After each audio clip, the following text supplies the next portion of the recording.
অসমলৈ গৌৰৱ কঢ়িয়াই আনিলে ৰদালি বৰুৱাই।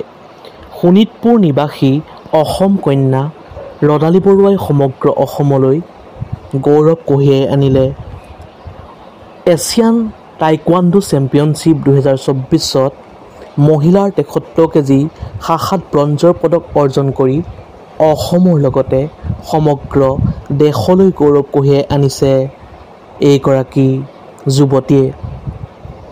যুৱতীগৰাকীৰ এই সফলতাত পোনপ্ৰথমে আমিও আমাৰ চেনেলৰ তৰফৰ পৰা আন্তৰিক শুভকামনা জ্ঞাপন কৰিলোঁ।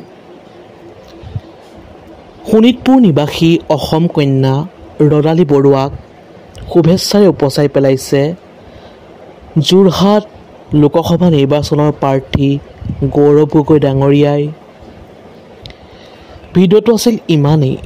অন্য এটা নতুন ভিডিঅ' লগ পোৱাৰ প্ৰতিশ্ৰুতিৰে আজিলৈ বিদায় মাগিছোঁ। ধন্যবাদ। জয় আই অসম।